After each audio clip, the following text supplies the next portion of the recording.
Assalamualaikum warahmatullahi wabarakatuh. Kali ini saya akan mempresentasikan bab 1 pendahuluan dari buku yang berjudul Qiraah Mubadalah Tafsir Progresif untuk Keadilan Gender dalam Islam. Islam sudah sempurna melalui Al-Quran dan hadis, tetapi kerja-kerja penyempurnaan atau mengembalikan kepada yang sempurna masih belum selesai. Hal itu akan terus berkesinambung tanpa henti, termasuk saat sekarang, karena manusia memiliki kehidupan yang dinamis dan bercampur dengan berbagai kepentingan, kebutuhan, dan keinginan. Sayangnya seringkali yang lebih banyak diakomodasi adalah kebutuhan, kepentingan, dan keinginan laki-laki, sehingga Islam yang sudah sempurna, yang rahmatnya menyeluruh untuk semua orang tanpa memandang jenis kelamin, lalu terekspos sedemikian rupa seakan rahmat Islam itu hanya untuk laki-laki. Disinilah pentingnya kerja-kerja dakwah penyempurnaan saat ini, atau dakwah mengembalikan kepada Islam yang sempurna dan rahmatnya benar-benar dirasakan oleh perempuan bagaimana laki-laki. Kesempurnaan Islam sudah ditegaskan dalam Al-Quran surat Al-Maidah ayat 3. 15 abad yang lalu, persis pada masa Nabi Muhammad saat masih hidup, ketika ayat-ayat Al-Quran masih diturunkan, kegelisahan pernah disuarakan para sahabat perempuan. Berapa perempuan seperti Salamah, Nusaibah binti Ka'ab, Asma binti Umais, dan yang lain datang mengeluh dan mengadu kepada Nabi Muhammad soal eksistensi perempuan yang tidak disebut sebagai subjek dalam ayat-ayat Al-Quran. Pernyataan Asma binti Umais, istri Ja'far bin Abi Thalib, lebih keras lagi. Ia menganggap para perempuan merugi karena keberadaan mereka tidak disinggung Al-Quran, seperti dikisahkan Imam Al-Baghawi dalam Ma'alim At-Tanjil.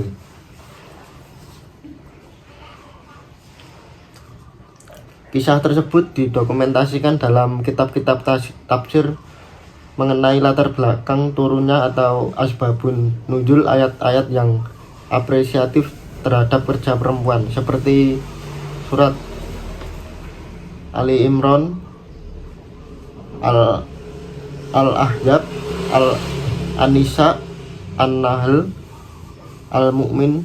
Bagaimana disebutkan ayat-ayat itu turun untuk menjawab kegelisahan para perempuan pada masa Nabi Muhammad, seperti kisah dalam catatan hadis tersebut, sehingga secara eksplisit ayat ini menyebutkan kata perempuan atau unsa beriringan dengan kata laki-laki atau zakar. Surat Ali Imran, contohnya surat Ali Imran ayat 195 yang artinya, dan Tuhan mereka menjawab atau kegelisahan mereka bahwa aku sama sekali tidak akan menyanyiakan setiap amal perbuatan kalian, baik laki-laki maupun perempuan, satu sama lain adalah sama. Maka mereka yang berhijrah dipaksa keluar dari rumah-rumah mereka dan disiksa karena memilih jalan-jalanku. Juga mereka yang berperang dan dibunuh karena jalanku.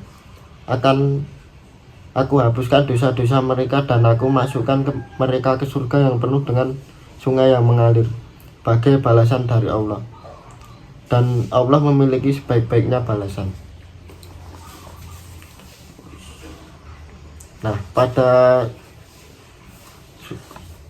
arti surat dari Ali Imran tadi ayat 195, kalimat baik laki-laki maupun perempuan dalam surat tadi misalnya adalah penegasan eksplisit yang sangat jelas atau tansis syarih dari Al-Quran tentang prinsip meritokrasi tersebut.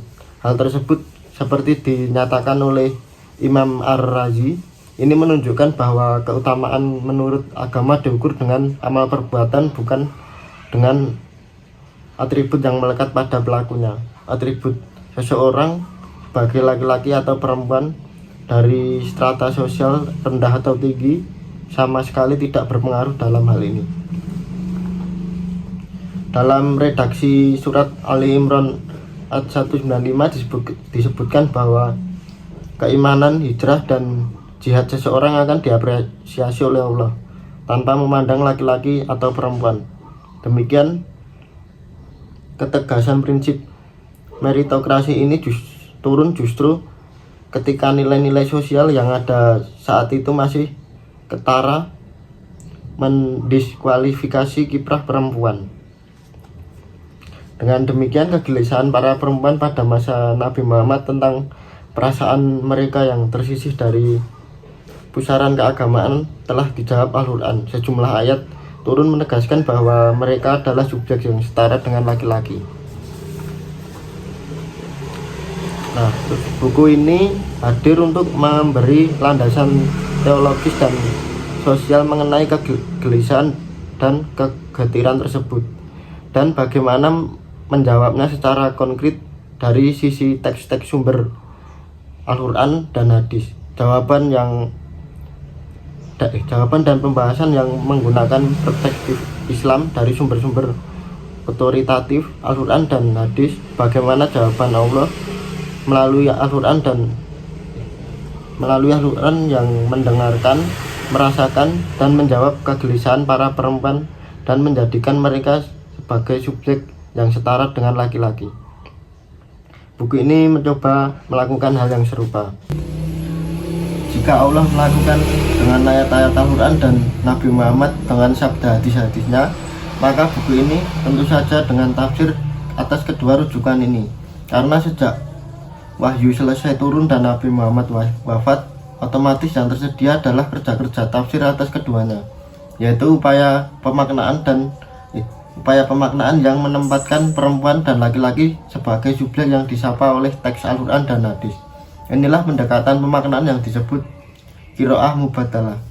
Pendekatan yang menempatkan laki-laki dan perempuan sebagai subjek dalam teks keimanan, amal soleh, ibadah sholat, puasa, haji, hijrah, jihad, kerja-kerja sosial dan ekonomi, serta amar ma'ruf dan nahi munkar. Tafsir mubadalah ini didasarkan pada perspektif resiprokal yang secara sadar menempatkan perempuan dan laki-laki sebagai subjek manusia yang utuh dan setara, satu sama lain, bukan menggemboni tetapi saling menopang dan melengkapi. Tafsir yang mencoba transformasikan relasi yang hierarkis menuju yang egaliter, kerjasama, dan berkesalingan, sehingga keadilan tidak didefinisikan secara esensial untuk tertib moral dan sosial, di mana laki-laki diposisikan lebih tinggi dan dilayani, tetapi keadilan yang hakiki dan substansial di mana laki-laki maupun perempuan diposisikan sebagai manusia yang setara, bermitra, yang saling kerjasama. Kesetaraan dengan tetap memberi perhatian khusus pada perbedaan biologis perempuan yang menstruasi, hamil, melahirkan, dan menyusui, serta potensi mereka yang secara sosial dimarginalkan.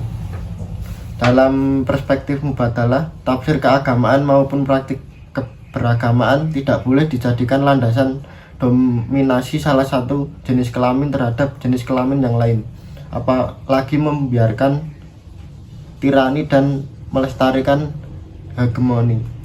Bahwa ada perbedaan antara laki-laki dan perempuan itu adalah niscaya, tetapi hal tersebut tidak untuk membedakan yang satu lebih mulia dan lebih penting dari yang lain. Secara moral keagamaan, yang satu juga tidak boleh lebih egois dan sombong terhadap yang lain. Tidak seharusnya yang satu menjadi tersisih dan terhina karena yang lain. Tidak pula seharusnya ada yang menjadi korban kekerasan fisik, mental, ekonomi, politik, dan sosial, apalagi dengan atas nama Islam. Buku ini justru menekankan perspektif keberagamaan yang menitik beratkan pada keseimbangan relasi dan kesalingan. Perspektif dan pendekatan ini disebut mubadalah atau perspektif kesalingan dalam memaknai isu-isu relasi gender dalam Islam, berbasis teks, sumber, dan tradisi keilmuan Islam. Perspektif mubadalah dalam buku ini juga tidak setuju dengan cara pandang sebaliknya, yang menempatkan perempuan selalu dalam keadaan benar dan menempatkan laki-laki sebagai sumber masalah. Buku ini tidak sedang mengangkat perempuan untuk menyalahkan, menyudutkan, merendahkan, dan mendiskreditkan laki-laki. Tetapi buku ini menekankan kesadaran bahwa dunia ini terlalu sederhana jika hanya didekati dengan perspektif laki-laki. Dunia ini justru harus dipandang dengan cara pandang laki-laki dan perempuan, dikelola oleh laki-laki dan perempuan, dan dinikmati oleh laki-laki dan perempuan. Relasi keduanya harus benar-benar kemitraan dan kerjasama, saling menguatkan, melengkapi, mendukung, dan menolong satu sama lain. Demikian yang dapat saya sampaikan, kurang lebihnya mohon maaf. Wassalamualaikum warahmatullahi wabarakatuh.